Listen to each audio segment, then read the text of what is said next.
आज हम लोग कुछ बेसिक टर्मिनोलॉजी को सीखने का प्रयास करते हैं। आज हम लोग सीखेंगे types of angles. Types of angles क्या होता है, हर टाइप्स के एंगल के बारे में हम लोग सीखने का प्रयास करेंगे। ठीक है, तो आइए सीखते हैं टाइप्स ऑफ एंगल। देखिए, सबसे पहले हम लोग सीखेंगे एक्यूट एंगल के बारे में। किसके बारे में? एक्यूट एंगल के बारे में। क्या होता है एक्यूट एंगल? ठीक है, एक्यूट एंगल किसको बोलते हैं? देखिए यहाँ पे कहता है एक्यूट एंगल होता है जो एंगल्स क्या हो, 90 डिग्री से छोटा हो। ऐसा एंगल जो 90 डिग्री से छोटा हो एंड क्या हो, 0 डिग्री से बड़ा हो। ऐसे एंगल्स को हम लोग क्या, किस नाम से ठीक है, इसको किस नाम से जानते हैं? एक्यूट एंगल के नाम से। ठीक है, जैसे कि अगर मान लेते हैं आपके पास एक फिगर है, देखिए आप, ये अगर आपके पास क्या हो गया, 90 डिग्री एंगल बन गया। ठीक है, ये 0 डिग्री, ये 0 डिग्री और ये 90 डिग्री। इसके बीच में जो भी एंगल लाइज करेगा, इसके बीच में जो भी एंगल लाइज करेगा वो क्या कहलाएगा? एक्यूट एंगल कहलाएगा। जो भी एंगल्स इसके बीच में लाई करेगा वो क्या होगा? एक्यूट एंगल होगा। ठीक है, यानी इसके बीच में इसका फिगर तब कैसे बनेगा? ठीक है, कुछ यूं टाइप का, इस टाइप का बनेगा। तो ये एंगल जो होगा वो क्या होगा? Acute angle. ठीक है, एक्यूट एंगल, जैसे एंगल का मान मान लेते हैं, एंगल इक्वल टू, अगर मान लेते हैं एंगल, कोई एंगल है उसका वैल्यू दिया हुआ है 60 डिग्री, तो 60 डिग्री कैसा एंगल है? ये है एक्यूट एंगल। ठीक है, इसको हम लोग क्या बोलेंगे? ये है एक्यूट एंगल। ठीक है, तो इसी को हम लोग क्या बोलते हैं? एक्यूट एंगल के नाम से जानते हैं। ठीक है, अब दूसरा जो है, दूसरा एंगल क्या हो जाएगा? क्या हो जाएगा? दूसरा हो जाएगा एक्यूट के बाद अब आता है ऑब्ट्यूज एंगल। ठीक है, कौन सा एंगल? Obtuse angle. ठीक है, दूसरा हम लोग सीखेंगे, एक्यूट एंगल को सीखें। एक्यूट एंगल क्या होगा? जो 90 डिग्री से छोटा हो और 0 डिग्री से बड़ा हो, ऐसे एंगल को हम लोग क्या कहते हैं? Acute angle. ठीक है, अब है आपका राइट एंगल। ठीक है, अब क्या हम लोग सीखेंगे? Right angle. किसको बोलते हैं? Right angle. अगर एंगल इक्वल टू क्या हो जाए? एंगल इक्वल टू 90 डिग्री, यानी 90 डिग्री एंगल को हम लोग किस नाम से जानते हैं? 90 डिग्री एंगल को हम लोग क्या बोलेंगे? Right angle. ठीक है, अगर कोई एंगल जो है, जैसे कि यहाँ पे है, ठीक है, ये क्या है? राइट एंगल है। ठीक है, ये क्या है? एक राइट एंगल है। ठीक है, इस एंगल में क्या होगा? यहाँ पे राइट एंगल है, यानी इस एंगल का वैल्यू क्या हो जाएगा? एंगल इक्वल टू यहाँ पे क्या हो जाएगा? 90 डिग्री। ठीक है, 90 डिग्री होगा। इसी को हम लोग क्या बोलते हैं? Right angle. ठीक है, तो राइट एंगल अगर 90 डिग्री है तो उसको हम लोग क्या बोलेंगे? राइट एंगल ही बोलेंगे। ठीक है, अब देखिए दूसरा हो जाता है, अब इसके बाद जो है, अब हम लोग सीखेंगे ऑब्ट्यूज एंगल। किसके बारे में सीखेंगे? Obtuse angle. क्या होता है ऑब्ट्यूज एंगल? ठीक है, ऑब्ट्यूज एंगल किसको बोलते हैं? देखिए, अगर एंगल का वैल्यू, ठीक है, अगर एंगल क्या हो जाए, ठीक है, 180 डिग्री से छोटा हो, एंगल का वैल्यू क्या हो? 180 डिग्री से छोटा हो, बट 90 डिग्री से क्या हो? बड़ा हो। ठीक है, यानी 90 डिग्री से ग्रेटर हो और 180 डिग्री से लेस हो, इस टाइप के एंगल को हम लोग क्या बोलते हैं? Obtuse angle. ठीक अब देखिए यहाँ पे ऑब्ट्यूज एंगल का फिगर को समझिए। ठीक है, एक एक चीज़ को अच्छे से समझेंगे। ठीक है, अब यहाँ पे देखिए, अगर मान लेते हैं ये एक स्ट्रेट लाइन है। ठीक है, अब ये एंगल यहाँ पे 90 डिग्री हो गया। ठीक है, और ये क्या हो गया? 180 डिग्री हो, ये 0 डिग्री। ठीक है, अब ये 0 डिग्री है। ठीक है, ये 90 डिग्री है, 90 डिग्री है। ठीक है, और ये 180 डिग्री, यानी इस वाले सेक्शन में, इस वाले सेक्शन में जो भी एंगल्स होगा, ठीक है, जो भी एंगल्स होगा उसको हम लोग क्या बोलेंगे?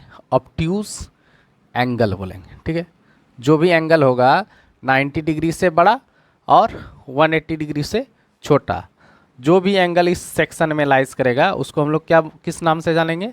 ऑब्ट्यूज एंगल के नाम से जानेंगे। और इस सेक्शन में जो लाई करेगा उसको किस नाम से अभी पढ़े हम लोग? एक्यूट। इसको नाम किस किस नाम से जाने? Acute angle. और एक्यूट एंगल क्या होता है कि 90 डिग्री से छोटा होता है और 0 डिग्री से बड़ा होता है। ठीक है, अब यहाँ पे देखिए, तो इसका फिगर कैसा होगा? ठीक है, कुछ यूँ बनेगा फिगर। ठीक है, इस टाइप के एंगल्स को हम लोग क्या बोलेंगे? Obtuse angle. ठीक है, ऑब्ट्यूज एंगल। ते हैं स्ट्रेट एंगल। ठीक है, स्ट्रेट एंगल। ठीक है, नेक्स्ट हम किसको पढ़ेंगे, स्ट्रेट एंगल को। ठीक है, स्ट्रेट एंगल देखिए यहाँ पे स्ट्रेट एंगल क्या होता है, स्ट्रेट एंगल। यहाँ पे देखिए अगर एंगल का वैल्यू, अगर एंगल इक्वल टू क्या हो जाए, एंगल इक्वल टू 180 डिग्री हो जाए, अगर एंगल का वैल्यू क्या हो जाए 180 डिग्री हो जाए, तो उसको हम लोग क्या किस नाम से जानेंगे, स्ट्रेट एंगल के नाम से जानेंगे। ठीक है, अगर कोई स्ट्रेट एंगल का क्या होगा, लाइन जो है स्ट्रेट एंगल कुछ यूँ बनेगा, जैसे ओ है। ठीक है, ओ पर इस तरह से बना लेंगे। ठीक है, ये हो गया 180 डिग्री। तो ये ए, ठीक है, यहाँ पे कैसे लिखेंगे, एंगल ए ओ बी बराबर क्या हो गया 180 डिग्री। और 180 डिग्री है, एंगल का वैल्यू कितना है 180 डिग्री है, तो इसको हम लोग किस नाम से जानेंगे, स्ट्रेट एंगल बोलेंगे। ठीक है, 180 को कितना बोलेंगे, 180 डिग्री को स्ट्रेट एंगल बोलेंगे। ठीक है, उसके बाद आ जाता है रिफ्लेक्स एंगल। इसके बाद क्या पढ़ेंगे हम लोग, रिफ्लेक्स एंगल। ठीक है, तो रिफ्लेक्स एंगल किसको बोलते हैं, रिफ्लेक्स एंगल। ठीक है, रिफ्लेक्स एंगल होता है ऐसा एंगल जो 180 डिग्री से क्या हो, बड़ा हो, बट 360 से छोटा हो। इस तरह के एंगल को हम लोग क्या बोलेंगे, रिफ्लेक्स एंगल। ठीक है, यानी 180 से बड़ा हो। ठीक है, 180 से बड़ा हो, तो इस तरह के एंगल को हम लोग क्या बोलेंगे, ये जो एंगल होगा, ये इस एंगल का नाम क्या हो जाएगा, रिफ्लेक्स एंगल। ठीक है, इसको हम लोग किस नाम से जानेंगे, रिफ्लेक्स एंगल। ठीक है, यानी 180 से बड़ा और 360 से छोटा। ठीक है, तो जैसे 190 डिग्री है सपोज कीजिए, तो ये कौन सा एंगल है, तो ये है रिफ्लेक्स एंगल। ठीक है, इसको हम लोग क्या बोलेंगे, रिफ्लेक्स एंगल। ठीक है, समझ में आया। रिफ्लेक्स एंगल क्या होता है, 180 डिग्री से बड़ा होता है लेकिन 360 से छोटा होता है। ठीक है, अब होता है यहाँ पे नेक्स्ट टर्म को सीखने का प्रयास कीजिए। ठीक है, नेक्स्ट टर्म को भी सीखते हैं। नेक्स्ट टर्म क्या है अब आपके पास, कंप्लीट एंगल। ठीक है, complete angle, complete complete angle. ठीक है, कंप्लीट एंगल किसको बोलते हैं, कंप्लीट एंगल होता है एंगल इक्वल टू, अगर एंगल का वैल्यू कितना हो जाए 360 डिग्री हो जाए, यानी 360 डिग्री है तो उसको हम लोग क्या बोलेंगे, कंप्लीट एंगल बोलेंगे। जैसे कि यहाँ पे देखिए, अगर ये मान लेते हैं ओ है, ए है। ठीक है, ये वाले एंगल को हम लोग क्या बोलेंगे, इस एंगल को हम लोग कंप्लीट एंगल के नाम से जानते हैं। ठीक है, इस एंगल को हम लोग किस नाम से जानते हैं, कंप्लीट एंगल। एंगल का वैल्यू अगर 360 है, कहीं पे भी देखिए एंगल का वैल्यू अगर 360 है तो इसका मतलब है वो क्या है, कंप्लीट एंगल है। ठीक है, अब देखिए यहाँ पे सेकेंड एक और टर्म को सीखिए। ठीक है, यहाँ पे अब है कॉम्प्लीमेंट्री एंगल। क्या है, कॉम्प्लीमेंट्री एंगल, कॉम्प्लीमेंट्री एंगल। ठीक है, अब देखिए इसमें क्या होता है, कॉम्प्लीमेंट्री एंगल्स में क्या होता है कि टू एंगल का सम कितना हो जाए 90 डिग्री हो जाए, तो उसको हम लोग क्या बोलेंगे, कॉम्प्लीमेंट्री एंगल्स बोलेंगे। ठीक है, यहाँ पे लिख सकते हैं सम, यहाँ पे ये लिख सकते हैं two angles whose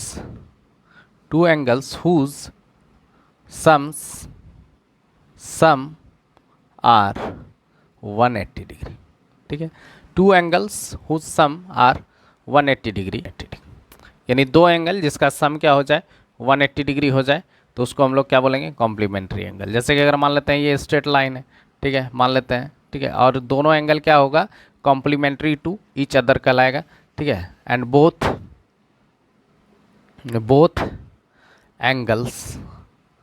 angles are complementary to each other. ठीक है, दोनों एक दूसरे का क्या हो जाएगा, कॉम्प्लीमेंट्री हो जाएगा, यानी θ1 प्लस θ2 बराबर क्या हो जाएगा, अगर 90 डिग्री हो जाए तो ये क्या हो जाएगा, कॉम्प्लीमेंट्री एंगल हो जाएगा। दोनों एक दूसरे का क्या हो जाएगा, कॉम्प्लीमेंट्री एंगल किसको बोलते हैं, जब दो एंगल का सम क्या हो जाए 90 डिग्री हो जाए तो उसको कॉम्प्लीमेंट्री एंगल कहते हैं। अब जो नेक्स्ट पॉइंट है आपका सप्लीमेंट्री एंगल। ठीक है, नेक्स्ट पॉइंट क्या है, supplementary angle, supplementary supplementary angle. ठीक है, देखिए इसमें क्या होता है, दो एंगल का सम θ1 प्लस θ2 बराबर 180 डिग्री, यानी दो एंगल का सम क्या हो जाए 180 डिग्री हो जाए। ठीक है, यहाँ पे लिख सकते हैं two angles whose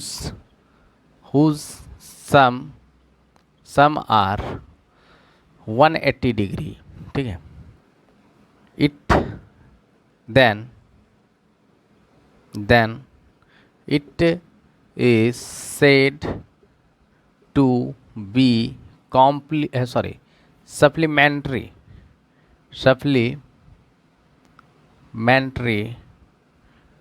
to each other। ठीक है, तो इस तरह के हम लोग कुछ बेसिक फैक्ट के बारे में जाने, और भी बहुत सारा चीज़ होता है एडजेसेंट एंगल, वो भी हम लोग सीखेंगे नेक्स्ट वीडियो में। ठीक है, तो आज के लिए इतना ही बेसिक है, बहुत ये बेसिक काफ़ी इंपॉर्टेंट हो जाता है जब आप ज्योमेट्री से रिलेटेड प्रॉब्लम्स को सॉल्व करते हैं। तो आज के लिए इतना ही, धन्यवाद।